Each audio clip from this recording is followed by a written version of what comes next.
우리 앞뒤 좌우에 인사합시다. 오직 예수님 천국 갑시다.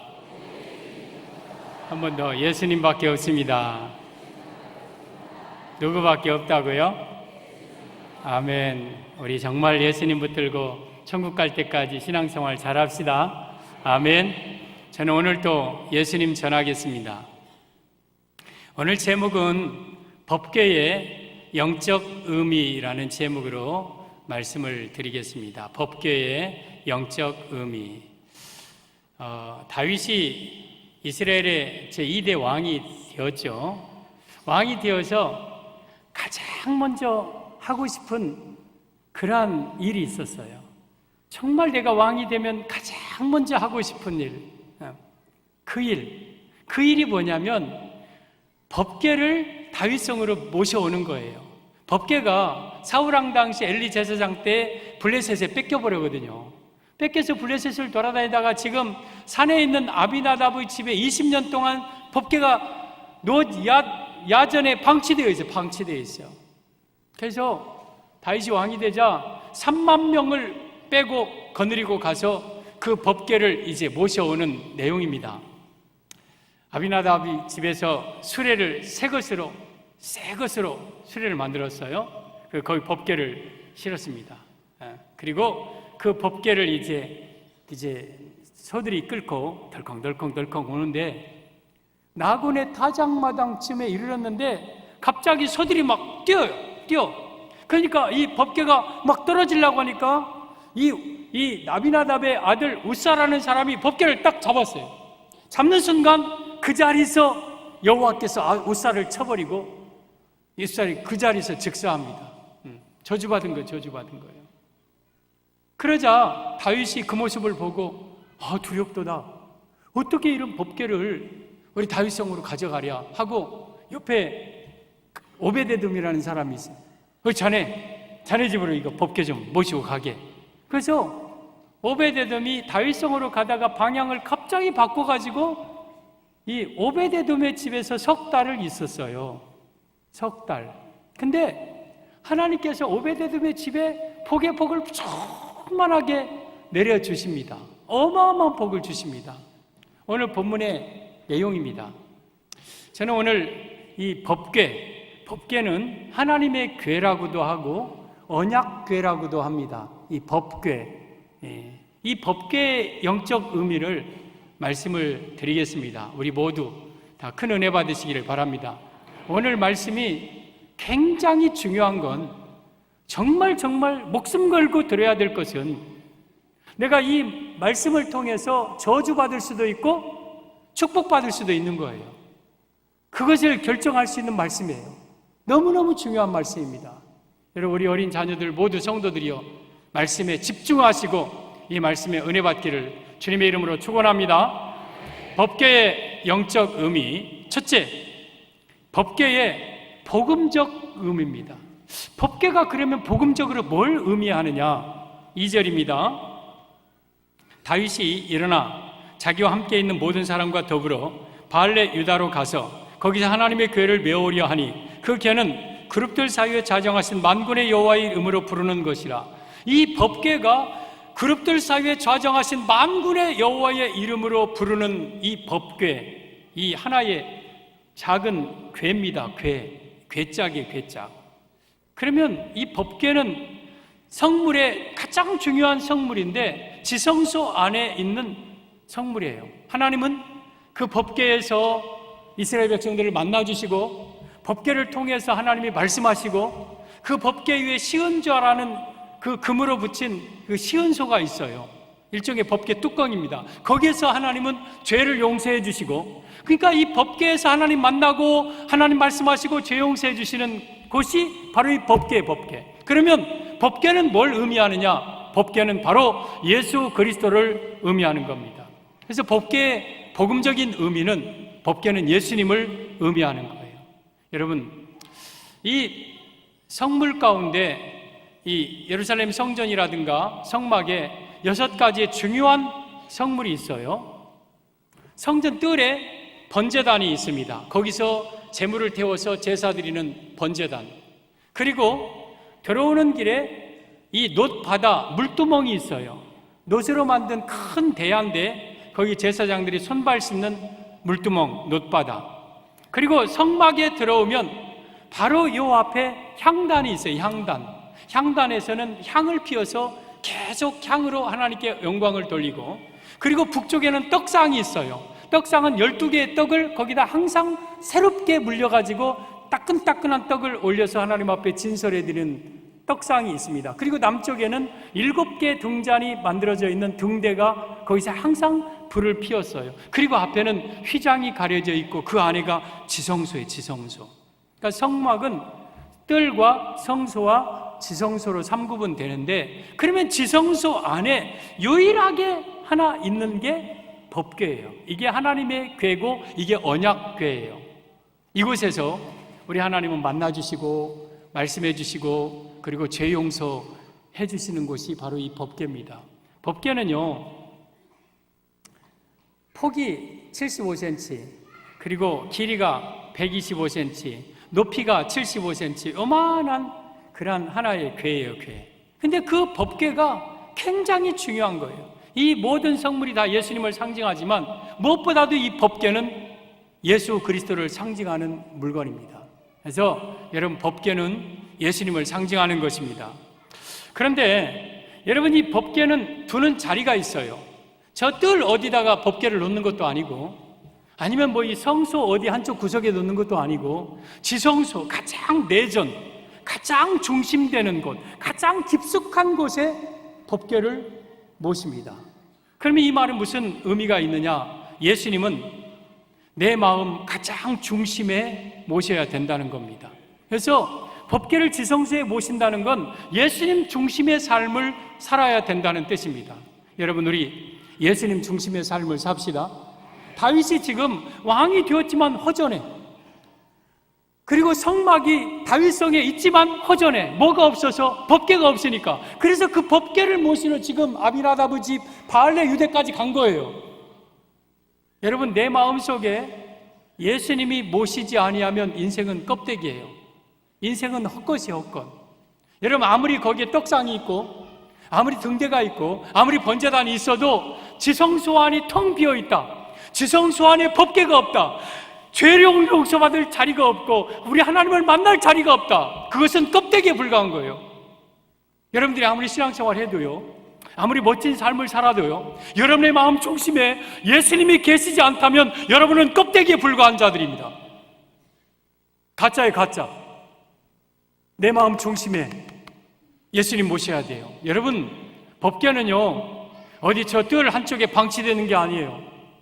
지성소에 가장 깊숙한 곳에, 가장 중요한 곳에. 그래서 예수님은 내 가정의 지성소에, 내 마음의 지성소에 예수님을 모셔야 돼요. 내 삶이 예수님 중심의 삶을 살아야 돼요. 근데 많은 사람들이 법궤는 어디 옆에다 놓고, 돈을 내 마음의 중심에 놓고, 사람을 내 마음의 중심에 놓고, 세상을 내 마음의 중심에 놓고 살아요. 그러면서 나는 예수님 잘 믿는다고 생각해요. 여러분, 법궤는 있어야 될 자리에 있어야 됩니다. 법궤가 있을 자리는 지성소인 거예요. 내 마음 중심에 예수님이 계셔야 되는 거예요. 여러분, 이 법궤는 2가지 재료로 만들어져요. 하나는 조각목입니다. 조각목이라는 것은 나무를 뚝뚝 그렇게 자르고 껍질 벗기고 가지 치고 뚝뚝 잘라가지고 판자를 만들어서 그걸 삶고 말리고 삶고 말리고, 그런 과정을 거쳐서 그 조각목들을 착착착착 연결해서 하나의 궤를 만들어요. 궤짝을 만들어요. 그 조각목의 재료가 뭐냐면 시띠나무예요. 시띠나무라 하는 것은 오늘날 우리나라의 아카시나무와 비슷합니다.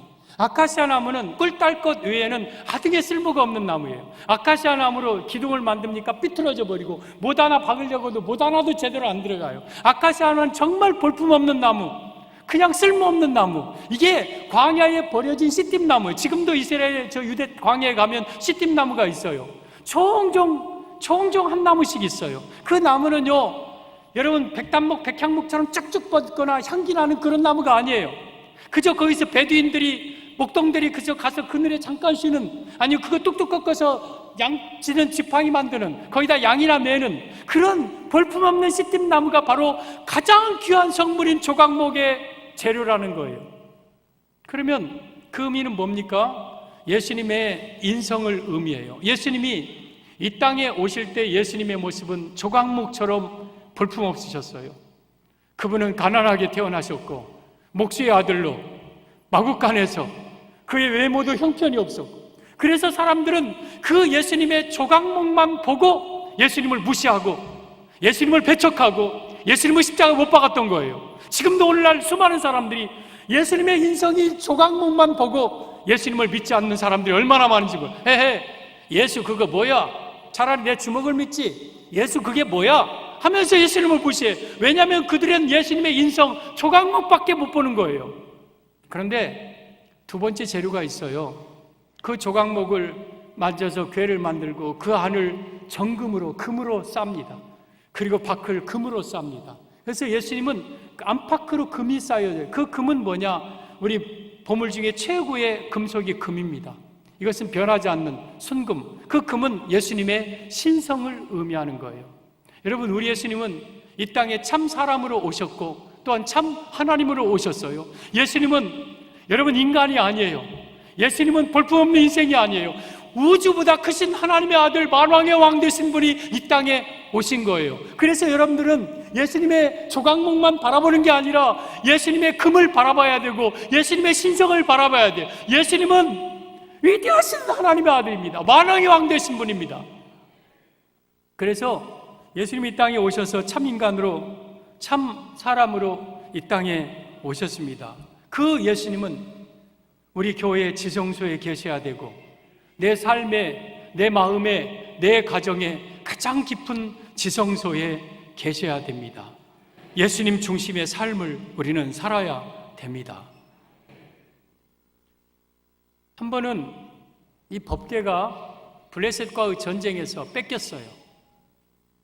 블레셋 사람들이 막 오는데, 야, 법궤를 가지고 나가면 우리가 이길 것이다. 그리고 법궤를 메고 전쟁터에 나갔는데 블레셋 사람들 오히려 법궤를 뺏어가 버렸어요. 종종 이렇게 신앙생활 하는 사람들이 있어요. 예수님 이름 이용해 갖고 뭐 하면 뭐가 잘 될 것이다. 정말 예수님에 대한 신뢰와 사랑과 존경, 경외함이 없이 예수님 이용하면서 생활하려는 사람들이 있어요. 소용없어요. 뺏겨버렸어, 뺏겨. 그러니까 블레셋 사람들이 와! 우리가 여호와의 신을 뺏었다. 저 이스라엘의 여호와의 신을 뺏었다. 이 뺏은 이 법궤를 우리 다곤 신전에게다 바치다. 블레셋의 대표적인 신이 다곤 신이거든요. 그래서 다곤 신전에다가 법궤를 가져와서 다곤 신이시여, 신이시여, 신이시여, 당신의 이름으로 우리가 이스라엘의 여호와의 신을 뺏었나이다. 그 전리품으로 이 법궤를 드리나이다 하고 바쳤어요. 하룻밤 지났어요. 이 다곤 신전의 제사장들이 신전의 문을 딱 열고 들어가자, 허이! 다곤 신이 엉덩이를 하늘로 쳐들고 탁 엎드려져 거꾸러져 있어. 법궤 앞에서. 웬일이지? 밤에 무슨 일이 있었어? 그러면서 그 다곤 신전은 아니 우리 신이시여 어찌하여 이렇게 쓰러져 있나이까 하고 다시 세워놨어요. 그리고 하루 지났어요. 다음날 아침에 다곤 신 제사장들이 또 문을 열고 들어갔더니 이번에는 팔이 다 잘려지고 대가리가 떨어져 있고, 이건 대가리라고 해도 돼요. 대급박이 떨어져 있고 이게 몸뚱아리만 이게 나뒹굴어져 있는 거예요. 법궤 앞에서. 그러자 이 블레셋 사람들이 깨달아요. 아, 우리 신보다 여호와의 신이 세구나. 여기에 두면 안 되겠다 하고 돌려 보내다가 아비나답의 집에 지금 20년 동안 모신 거예요. 그러면 이 말은 무슨 말입니까? 다곤 신은 이 땅에 있는 모든 신들의 대표적인 신이에요. 여러분, 이 땅에 있는 모든 신들은 다 다곤 신이에요. 그건 참신이 아니에요. 그건 잡신이고, 그건 귀신들이고, 그건 거짓신이에요. 그것이 우리에게 복을 주거나 화를 주지 못합니다. 제가 좀 재앙스러운 게 있어요. 산에 가면 옛날에는 불상들이 산에 가끔씩 있었어요. 이렇게 하고 뒤에 가서 골마리를 닦아고 오줌을 질질질질 싸요. 제법 뜨거웠을 텐데 이놈이 가만히 있어. 제가 강진에 가면 큰 미륵 어마어마한 게 그 지나가면서 쭉 들어가니까 불상들이 해놨더라고. 한 놈씩 다 때렸어. 따귀를 딱 때리고 코를 비틀고 그냥 막 발로 한번 푹 차고. 그래도 에이, 손이 있어도 만지지 못하며 발이 있어도 걷지 못하며 눈이 있어도 보지 못하며 귀가 있어도 듣지 못하며 입이 있어도 말하지 못하고 목구멍으로 소리도 못하느니라.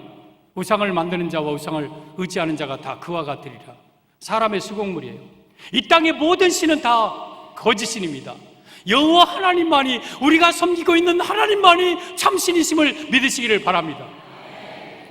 이사야 43장 11절에 나는 여호와니 나 외에 구원자가 없느니라. 여러분, 우리 예수님 외에, 우리 하나님 외에 구원자가 없는 겁니다. 여러분, 우리 그 예수님을 내 마음의 지성소의 가장 중심에 모시고, 돈도 나가라, 네가 주인이 아니다. 사람도 나가라, 자식도 나가라, 네가 주인이 아니다. 내 마음 중심의 지성소에는 우리 예수님 계셔야 돼. 나는 예수님 중심으로 살아야 돼. 내 인생이, 내 가정의 중심은 예수님이야. 이것이 바로 법궤에 대한 우리 성도들의 자세입니다. 우리 성도 여러분, 예수님을 여러분 마음 중심에 모시고 예수님 중심의 삶을 살아가기를 주님의 이름으로 축복합니다. 법궤의 영적 의미 둘째, 법궤로 인한 저주입니다. 법궤로 인한 저주. 오늘 7절을 보면 여호와 하나님이 우사가 잘못함으로 말미암아 진노하사 그를 그곳에서 치시니 그가 거기 하나님의 궤 곁에서 죽으니라. 그러니까 아비나답이 지금 수레를 새 것으로 만들었어요. 그래서 법궤를 실었어요. 실고 이제 다윗성을 향하여서 이제 덜컹덜컹 가는데 나군의 타작마당에 이르렀을 때 소들이 헤행 헤행 하고, 이건 소가 아니라 말인데 뭐 하고 막 뛰니까 이게 법궤 떨어지고 이거 바싹 깨지죠. 그러니까 뒤에 따라오던 아비나답의 아들 우사가 딱 붙잡았어요. 그 순간 하나님이 쳐서 죽였다. 저주받은 거죠. 성경에 아비나답이 20년 동안 법궤 모셨는데 아비나답이 복을 받았거나 그가 잘 됐거나 그의 자녀들이 잘 됐거나 기사가 없어요. 기사가 없어. 그리고 오히려 그의 아들이 죽어버렸어. 즉사에서 즉사. 저주받은 거예요. 저주받은 거. 그러면 이 말씀은 무슨 말이냐? 법궤를 모실 때에 말씀대로 모셔야지 자기 마음대로 모시면 저주받는다는 의미예요. 여러분, 우리가 예수님을 모시고 섬길 때 성경 말씀대로 예수님을 섬겨야지 내 마음대로 예수님 섬기면 축복이 아니라 저주받는 거예요. 그러면 아비나답이 무슨 말씀을 버리고 자기 마음대로 모셨느냐? 민수기 4장 15절에 오면 법궤를 어떻게 모셔야 될 것을 기록하고 있어요. 보세요.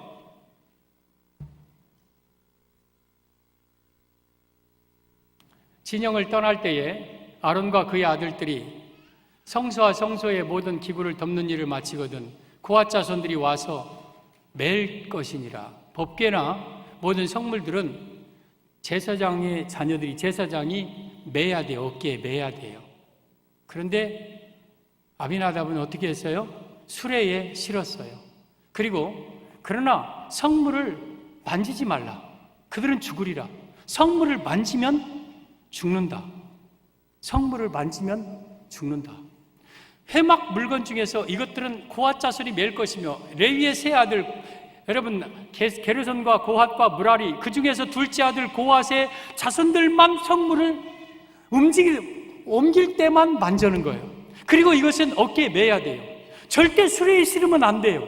그러면 블레셋 사람들은 왜 가사, 아스돗, 에그론 그런 데를 아비나답까지 새 수레로 실어왔느냐? 그 사람들은 모르니까 그랬어요. 모르니까. 그러나 알만한 사람이, 여러분 마음대로 법궤를 모시면 죽는 거예요. 죽는 거예요. 여러분 여기에 두 가지를 잘못했어요. 하나는 수레에 실었어요. 이건 제사장들이 매야 돼요. 법궤가 비록 조그마지만 금으로 쌓여있기 때문에 제법 무거워요. 그럼에도 불구하고 밑에 괴가 동그란 고리가 4개 있어요. 그리고 뜰채로 긴 채를, 그것도 금으로 쌌어요. 긴 채를 가지고 그 채를 제사장들이 매야 돼요. 그리고 구름이 머무는 그 순간까지, 목적지까지 놓으면 안 돼요. 끝까지 그 괴 메고 가야 돼요. 그런데 여기는 새수레에 실었어요. 돈 들여서 새수레 만들었으니까 잘했지 않습니까? 저번에 말씀이에요. 편리 위주로 신앙생활이에요. 어느 날 많은 사람들이 어깨에 매려고 안 해요. 수레에 싣고 가요. 수레에 싣고 가. 돈으로 하려고 그래. 돈으로. 내가 몸으로 안 하려고 해. 적당히 하려고 그래. 적당히. 제가 송정중학교에 오기 전에 마음속에 하나의 염려된 것이 있었어요. 송정중학교 청소는 누가 할까? 용역회사에서 와서 할까? 또 송정중학교 식사는 누가 할까? 밖에 있는 식당에 업소가 와서 그냥 적당히 교회와 돈 받고 그러지 않을까? 그랬는데 와보니까 우리 성도님들이 주일, 토요일 새벽에 오전에 청소하고 있더라고요. 됐다. 또 보니까 우리 집사님들이 주방에서 설거지하고 청소하고 그리고 밥하고 계시더라고요. 됐다. 그래도 역시 송정중학교이구나. 여러분, 오늘날은요, 많은 사람들이요, 자기 몸으로 안 하려고 해요. 힘들게 안 하려고 그래요. 그냥 적당하게 수레에 싣고 덜렁덜렁 가면 편하죠. 야, 신앙생활은 편하게 해야 돼. 이렇게 애써서 할 필요 없어. 적당히 헌금만 좀 내면 돼. 그거 돈 주고 사면 돼. 이게 수레에 실는 거예요. 이게 수레에 실는 거예요. 또 하나는 어깨에 이게 만지면 안 돼요. 만지면 안 돼요. 법궤는 고아자손들만 성막을 움직일 때만 잠깐 만지고 그 다음에 포로 엎고 그 다음에 포를 3번 덮어가지고 어깨에 메고 장소 지성소까지 그대로 가는 거예요. 근데 감히 의사가 만졌어요. 감히 의사가 만졌어요. 여러분, 교회 신앙생활 하면서 내가 만져서는 안 될 걸 만지는 사람들이 있어요. 내가 할 일이 아닌데 자꾸 하려는 사람들이 있어요. 고린도전서 14장 33절에 하나님은 어지러움의 하나님이 아니요 화평의 하나님이시라고 그랬어요. 하나님은 질서의 하나님이에요. 어지러운 하나님이 아니에요. 교회에서 목사님이 해야 될 일이 있고 장로님들이 해야 될 일이 있고 권사님들이 해야 될 일이 있어요. 서로 간에 뒤죽박죽되면 안 돼요. 그런데 죄종이 해야 될 일을 내가 만져버려. 안 돼요. 하나님은 질서를 굉장히 중요하게 여기시는 거예요. 우리 교회에서 내가 신앙생활 함에도 불구하고 내가 20년 동안 아미나답처럼 예수님을 모셨어. 아니, 더 나아가서 내가 모태신앙이야. 그런데도 왜 나의 가정에는 이렇게 축복이 없을까? 왜 나의 삶은 이렇게 곤고할까? 말씀대로 교회를 섬기지 않고 내 마음대로 교회를 섬길 때가 많이 있어요. 우리는 철저하게 말씀대로 섬겨야 돼요. 저는 나군의 타작마당에서 소들이 뛴 것이 우연이라고 보지 않습니다. 하나님이 뛰게 하신 거예요. 그 가정 저주하려고. 왜냐하면 아비나답의 집에 성경에 나와 있지 않지만 틀림없이 우리는 유축할 수 있는 것이 20년 동안 법궤를 모시기는 모셨는데 아비나답은 그게 애물단지요. 아이고, 어쩌다가 저것이 이와가지고 우리 방 하나 차지하고 에이씨 저 덮어버려. 그리고 법궤에는 먼지가 부숙하고 법궤에 한번 가서 본 적도 없고, 그 자녀들한테 얘들아 이 법궤가 뭐라는가 가르쳐주지도 않고, 가르쳐줬다면 안 만지죠. 애물단지.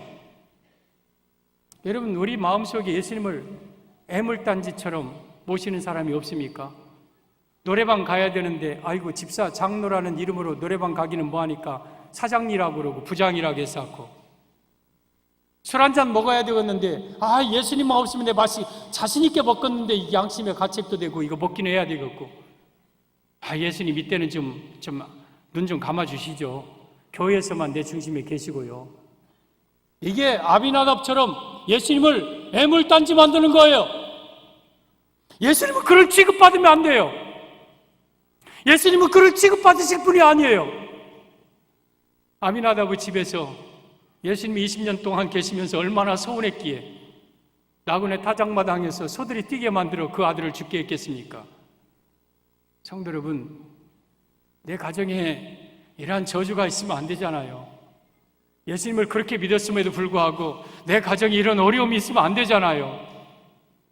아비나답처럼 말씀 버리고 자기 마음대로 법궤를 모시면 안 되는 겁니다.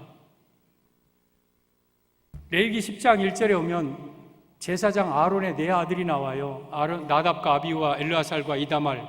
근데 첫째, 둘째가 어떻게 죽냐면 아론의 아들 나답과 아비후가 각기 향로를 가져다가 여호와께서 명령하시지 아니한 다른 불을 담아 여호와 앞에 분향하였더니 불이 여호와 앞에서 나와 아론과 나답을 죽이니라. 제사장이에요. 분향했어요. 향로까지 드렸어요. 그럼에도 불구하고 불이 떨어져서 그 자리에서 아론의 두 아들이 죽어버렸어요. 즉사했어요. 왜? 여호와께서 명령하시지 아니한 다른 불 담아드렸어요. 여러분, 성막 안에는 향을 피우려면 불이 있어야 돼요. 등을 피우려면 불이 있어야 돼요. 그 불은 저 밖에 번제단에 꺼지지 않는 그 제단불을 담아다가 그 불로 향단에 향도 피우고 등대도 키워야 돼요. 근데 나답과 아비후가 그냥 아무 불이나, 에이씨, 아무 불이면 되지. 형, 그러지 마. 그거 안 돼. 에이씨, 네가 뭐 한다고 따지고 있어요. 이라! 아무 불이나 담아서 그 자리에서 식사했어요. 그러니까 여러분, 교회를 섬기되 하나님 말씀대로 섬겨야 돼요. 하나님 말씀대로 고지곳대로 정직하게 섬겨야 돼요. 내 마음대로 섬기면 안 돼요. 내 마음대로 섬기면 안 돼요. 여러분, 초대교회가 아름다운 교회였어요. 날마다 모이기를 힘쓰고 집에서 떡을 떼고 기쁨과 순전한 마음으로 음식을 먹고 하나님을 찬미하며 온 백성이 칭송을 받고 주를 위해서 날마다 구원받는 사람을 더하게 하고 서로 필요를 따라 재산을 나눠주고 막 정말 좋은 교회, 그런 부흥하는 교회였어요. 그 부흥하게 된 결정적인 요인이 있어요. 사도행전 4장 2장 42절에 저들이 사도들의 가르침을 받아 오늘날 주의 종의 가르침을 받아서 교회에서 일해야 돼요. 그 주의 종의 가르침은 하나님의 말씀이에요. 하나님의 말씀대로 교회에서 일해야 돼요. 그래야 성정중앙교회가 부흥하고 여러분의 삶에 축복이 임하는 겁니다. 가르침을 무시하고 자기 마음대로 신앙생활하면 아비나답 꼴이 돼요. 저주받아요. 그래서 우리는 하나님 말씀 가르침대로, 말씀대로 매라면 매야 되고, 여러분 맬 때 어깨가 얼마나 아프겠습니까? 무너지죠. 여러분 공의가 생기고 피멍이 들어도 매야 돼요. 그럼 매라면 매야 돼요. 만지지 말라면 만지지 말아야 돼요. 제사장 외에를 가까이 가지 말라면 가까이 가지 말아야 돼요. 말씀대로 해야 돼요. 말씀대로. 우리 아비나답 법궤로 인한 저주, 법궤를 말씀을 무시하고 자기 마음대로 모시면 저주받는다는 의미입니다. 오늘 법궤에 대한 영적 의미, 첫째, 법궤는 예수 그리스도를 상징하는데 지성소에 모셔야 된다.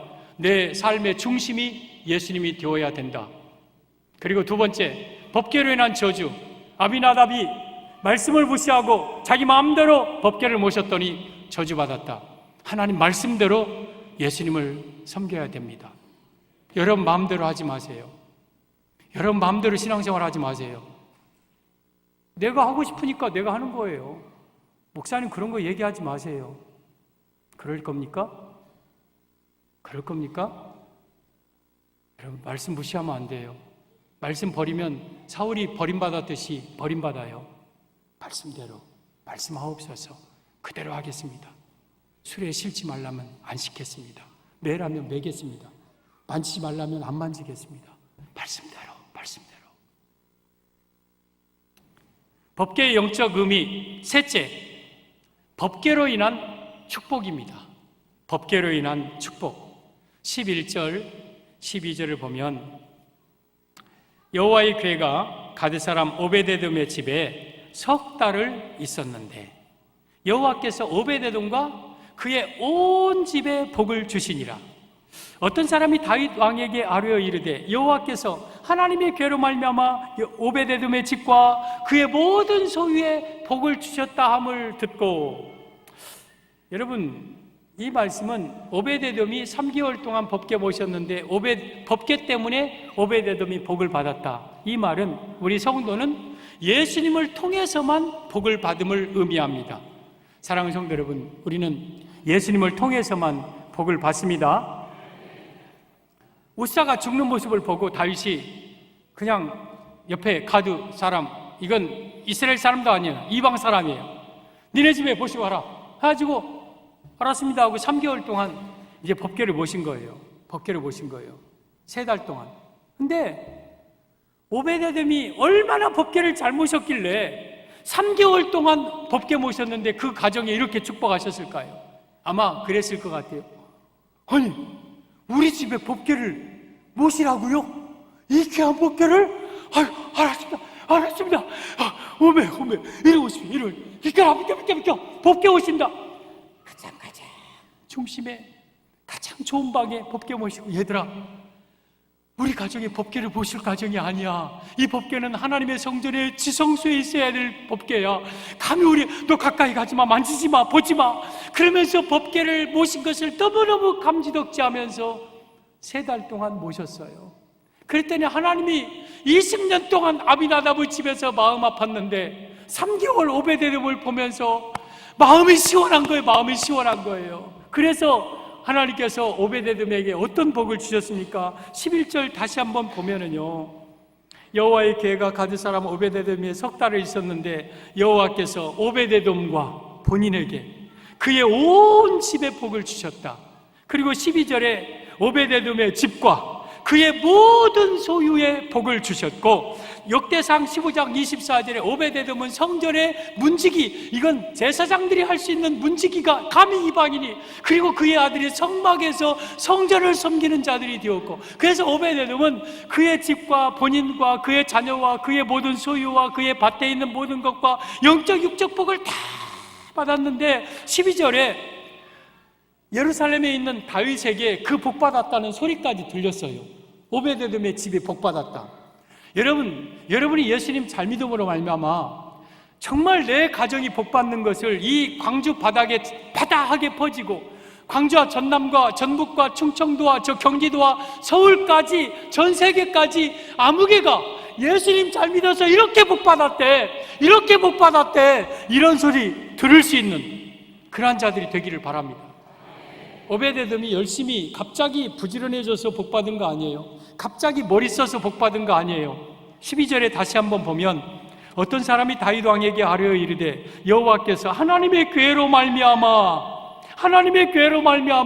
법궤 때문에 복을 주셨다는 거예요. 법궤. 성도 여러분, 우리의 모든 복은 예수님 때문에 복받는 거예요. 예수님으로 말미암아 복받는 거예요. 여러분, 오벳에돔이라는 단어가 그 이름의 뜻이 에돔 사람을 섬기는 자라는 뜻이에요. 그러니까 그는 이방 사람이었어요. 그리고 사람을 섬기는 사람이었어요. 그는 우상 섬기는 사람이었어요. 여러분, 이런 사람, 다곤신을 섬기는 사람이었어요. 원래 이런 사람이, 그러니까 저주받을 인생이 축복의 인생으로, 법궤 모시고 축복의 인생으로 바꿔진 거예요. 이 땅에 수많은 사람들이 저주의 길을 가다가 법궤를 모심으로 말미암아서 감히 나 같은 내 마음, 초라한 내 마음 속에, 정말 지저분하고 더러운 내 마음 속에 그 예수님을 내 마음 속에 모심으로 말미암아 내 삶이, 내 가정이, 내 자녀들이, 내가 영적으로 육적으로 복을 받는 역사가 있기를 바랍니다. 그러면 구체적으로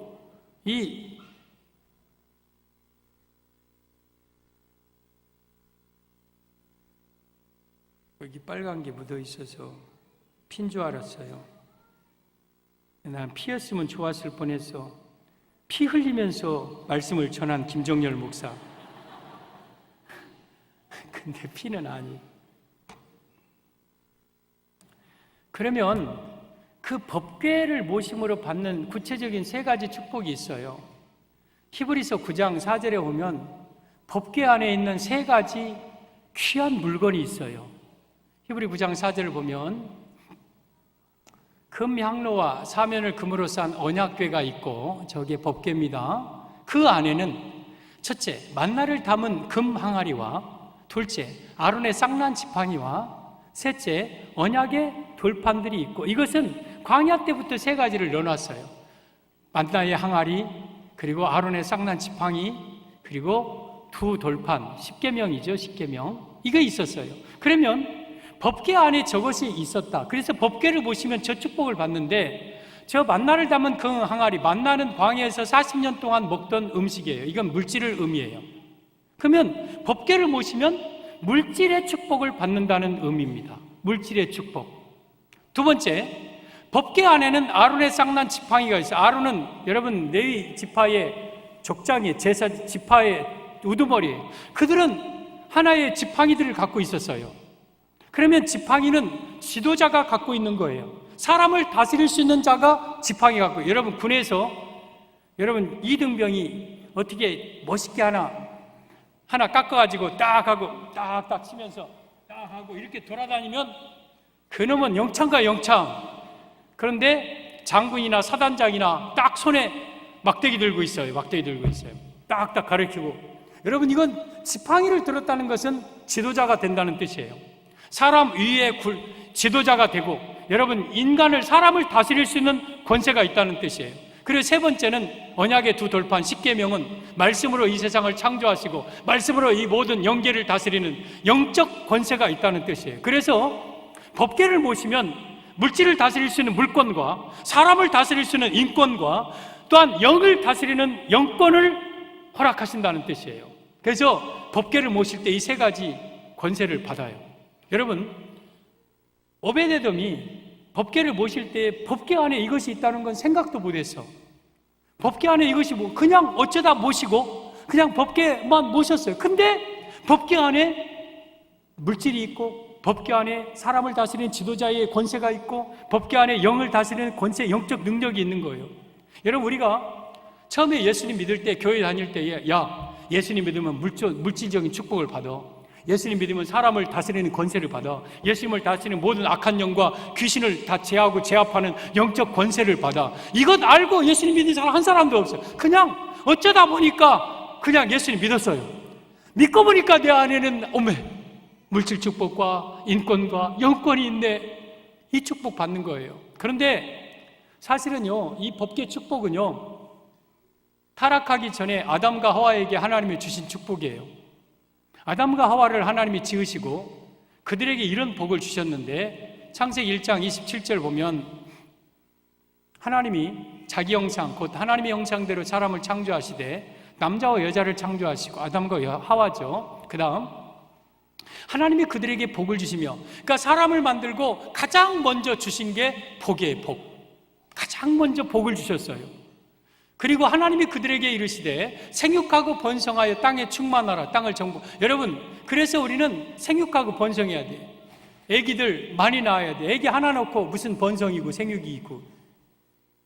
하나님이 안 주시면 몰라도 좀 많이 낳아서 좀 막 생육하고 번성해야 돼요. 그리고 땅을 정복하라 하는데 뭘 정복하느냐, 뭘 다스리냐, 세 가지를 다스리는 거예요. 28절 첫째, 바다의 물고기. 이것은 물질이에요. 둘째, 하늘의 새. 이것은 영계예요. 영계. 창세기 13장, 마태복음 13장에 새가 와서 곡식을 쪼아 먹었다. 이건 사탄을 의미하고, 마태복음 창세기 15장에 솔개가 와서 쪼개지 아니한 재물을 막 먹으려고 했다. 이건 사탄, 영의 영. 새는 영을 가리켜요. 그러면 영적은 영을 다스리는 권세, 땅에 움직이는 모든 생물의 대표는 인간이에요. 인간을 다스리는 권세. 그래서 원래 하나님께서는 아담과 하와에게 물권과 인권과 영권의 축복을 주셔서 이 에덴 동산을 다스리고 정복하게 만들어 놓으셨어요. 그런데 아담과 하와가 범죄함으로 영권과 인권과 물권을 잃어버렸어요.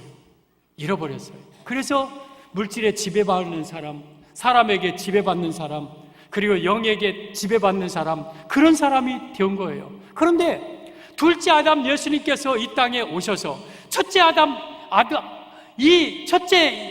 아담이 잃어버린 이 영권과 인권과 물권을 다시 회복시켜 주셨어요. 여러분, 내 마음 중심에 법궤를 모시면 그 법궤 안에 물질을 다스릴 수 있는 물권과 사람을 다스릴 수 있는 인권과 영을 다스릴 수 있는 영권이 예수님 안에 있는 거예요. 그래서 이게 법궤 축복이고 오베데돔이 받은 복이에요. 저는 여러분들이 법궤 축복을 받기를 바랍니다. 저는 지금도 하나님 앞에 그런 기도 많이 합니다. 하나님, 저에게 법궤 축복을 주시옵소서. 나에게 영권을 주시고 인권을 주시고 물권을 주시옵소서. 법궤 축복 받게 하옵소서. 우리 성도 여러분, 우리 법궤 축복 받읍시다. 오베데돔의 복을 여러분들이 받기를 바랍니다. 우리 송정중앙의 성도들은 아비나답처럼 예수님을 믿어 저주받는 인생이 아니라 오베데돔처럼 예수님을 믿어서 법계 축복받는 여러분들 되기를 바랍니다. 아멘. 한번 해봅시다. 주여, 나에게도, 주여, 따라서 하세요. 주여, 나에게도 법계 축복 주시옵소서. 법계 축복 주시옵소서.